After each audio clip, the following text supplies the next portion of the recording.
1967 wasn't just another year in soul. It was the moment the ground quietly shifted. We've got a doggone beat now. We're gonna call our very... The year a cover became the greatest song of all time. A lead singer pushed himself so hard, producers thought he might pass out. Feel alright. And a few words sprayed on city walls turned into a Grammy-winning anthem. It's got soul now. Oh yeah. Motown was sharpening its fire. Stax was getting rougher and braver, and teenagers and independents were breaking through like they had nothing to lose. These 12 songs didn't just climb charts, they changed the direction of soul itself. And the deeper we go, the wilder the stories get. Nassau's gone funky. Nassau. By the time we reach number 1, you'll never hear that record the same way again. Ain't a funky now. Number 12, Aretha Franklin, Respect. Hey, what you want, Aretha didn't just cover a song, she detonated one. Her version of Respect doesn't ease in or warm up. It arrives fully formed, snapping the room awake with horn punches that feel like a line of brass stepping forward in unison. The piano sits deep in the pocket, hitting each chord like a gospel choir forcing the doors open. And those backup vocals, they don't support her. They rally behind her, answering each phrase like a crowd that already knows the stakes. She added herself the spelled-out demand that took 5 letters and turned them into a global pulse. Listen to the way the horns rise the moment her voice reaches full fire, almost like the arrangement is exhaling with her. Guess what? The record exploded to number 1 on pop and R&B charts, crowned her the Queen of Soul. And decades later, Rolling Stone named it the greatest song of all time. This wasn't performance. This was a shift in the atmosphere, not just music movement. Number 11, The Four Tops, Bernadette. Levi Stubbs didn't just sing Bernadette, he fought through it. The desperation in his delivery is so visceral, producers genuinely feared he might collapse in the booth. Motown's spotless production only sharpens the feeling. Strings stretching like rising panic, bass pulsing in relentless steps, and gospel-style responses adding emotional pressure from every direction. The tension builds like a storm tightening around him. Listen closely to the moment the strings surge before he reaches peak intensity. It's the orchestra catching its breath before charging behind him. A top 5 R&B hit and a longtime fan favorite, it showed how Motown could polish something to a high shine without ever sanding down the emotion beneath. Number 10, Marvin Gaye and Tammy Terrell, Ain't No Mountain High Enough. If you need me, call me, no matter where. Their voices sound so connected you'd swear they were facing one another, but they never recorded a single line together. Ain't no river wide enough. Each vocal was captured separately, yet the final record feels like a conversation, a promise, a heartbeat passed back and forth across the mix. I told you could always count on me, girl. The rhythm stomps forward with joy, and the strings don't just rise, they reach toward the sky, mirroring every vow in the lyrics. To keep me from getting to you, baby. The call and response stitching is so clean, it became the blueprint for duets that followed. Oh, baby, there ain't no mountain high. It wasn't a massive pop hit at first, but it grew into a wedding staple, a soundtrack staple, and a cultural staple. Oh, baby, Listen for the exact moment their voices meet, and the strings lift with them, music mirroring emotion. Down in my heart, although we are miles A love song strong enough to outgrow the walls it was made in. I'll be there on the double, just send for me. Oh, If this countdown is hitting memories you forgot you had, tap subscribe and drop your favorite from number 12 to number 10. wide enough to keep me from Number 9. The Bar-Kays, Soulfinger. Soulfinger sounds like a party crashing through the studio door. These were Memphis teenagers creating a horn-heavy instrumental that bursts with raw, unfiltered joy. The bass syncopates in quick steps. The horns riff and chase each other, and hand claps keep everything bouncing in loose alignment. And those iconic "hey" shouts, not professionals, literal kids from the neighborhood, dragged in to holler along. The record shot to number 3 R&B and number 17 pop, instantly placing the Bar-Kays alongside the great instrumental bands of Stax. Listen to how the horns scatter in different directions, then snap back into formation. It's organized chaos turned into celebration. Number 8. Wilson Pickett, Funky Broadway. shake your head, child. Before this track, the word funky wasn't in mainstream music at all. Funky Broadway was the first record to put the term on the charts. One more time. Pickett took Dyke and the Blazers' original and tightened it, toughened it, dirtied it in the best way possible. Name on the street.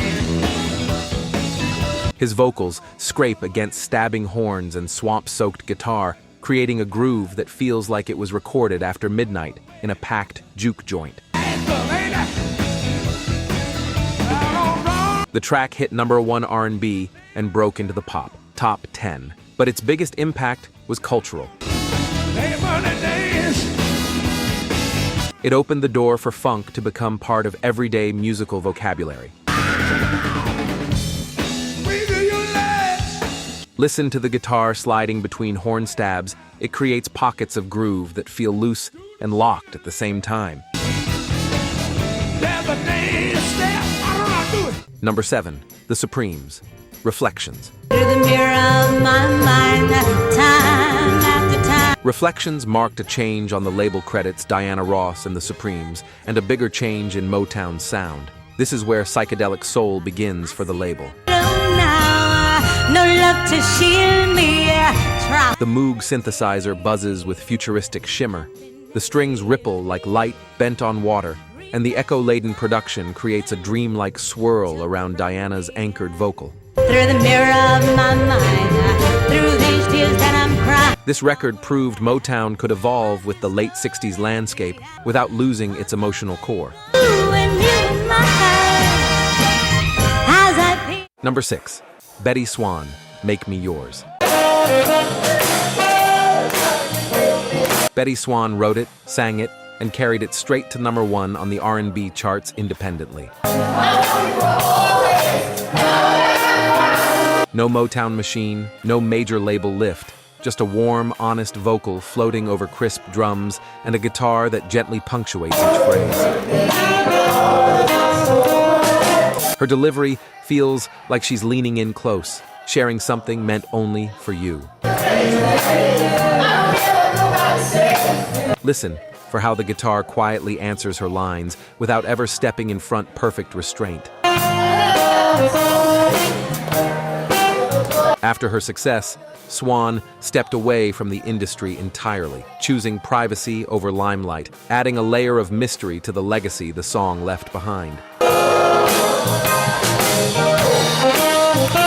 A reminder that independence could reach the top just as powerfully as any major label. Number 5. Otis Redding and Carla Thomas, Tramp. One doggone thing. It makes me feel good to know one thing.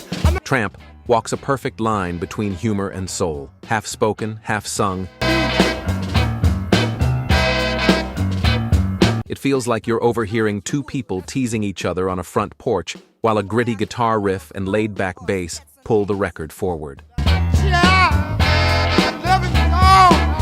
The groove leaves open space for their playful jabs to land with timing so natural it feels improvised. And even with all the playfulness, it landed in the R&B top 5 proof. Listeners were eager for joy alongside their heartbreak.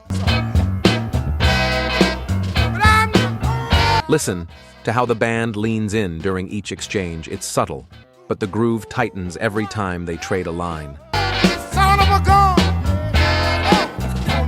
One of soul's most unique duets, because it proves that laughter belongs in the genre too. Number 4, The Esquires, Get On Up. Get On Up is Chicago soul in motion falsetto, soaring above sharp harmonies, hand claps snapping in tight patterns, and rhythm pushing forward like a train gaining speed. The energy is undeniable. It hit number 3 R&B and number 11 pop, but its real legacy lived on stage. The Esquires' choreography-heavy performances became a blueprint for future vocal groups, showing how movement and harmony could lock together for maximum impact. The hand claps drive the track relentlessly forward, while the falsetto floats above the beat with bright determination. A northern soul staple that proved a single lightning bolt of a hit could carve out a permanent place in the genre. Number 3, The Temptations, I Know I'm Losing You. This is where Motown abandons silk for storm clouds. Dennis Edwards unleashes a gospel-soaked cry that cuts through driving bass and stabbing horns. Norman Whitfield pushes the group into darker territory, setting the stage for psychedelic soul's rise. Listen for the moment before each chorus when the bass drops into a deeper pocket and the horns stab harder. The tension grows, but never really releases. A number 1 R&B hit that was powerful enough to earn cross-genre covers from rock and soul artists alike. If one of these hits unlocked a memory, drop a like and tell us your favorite from number 12 to number 3. Number 2, The Mad Lads, I Want Someone. In a label known for grit, the Mad Lads brought softness, doo-wop falsetto, gospel harmonies, and warm Memphis guitar, blending into something tender and glowing. The harmonies don't shout. They shimmer, layering gently, like folded silk. The group didn't reach the national fame of their label mates, but collectors recognized the depth of what they created. Listen to how the harmonies gently stack over the guitar, its emotional warmth delivered without force. A reminder that soul's power isn't always in its volume. Number 1, Sam and Dave, Soul Man. During the civil rights uprisings, someone spray-painted the words "Soul Brother" across city buildings. Isaac Hayes and David Porter saw it, felt it, and wrote a record that turned identity into sound. Soul Man bursts with blazing horns, syncopated guitar riffs, and a call and response vocal that doesn't just ask for attention, it demands it. It shot to number 1 R&B, top 5 pop, and earned a Grammy, I'm a soul man. all while capturing the urgency, pride, and electricity of its moment. Soul man. Yes, I am. I'm a soul. When the horns hit during the chorus, they arrive like a declaration that refuses to be softened. Man. I'm a soul. More than 50 years later, the groove still lands like a heartbeat you can't ignore. I'll pull you in. Oh, now. Give you hope. A cultural earthquake disguised as a dance floor anthem. The hard way. And I'll make you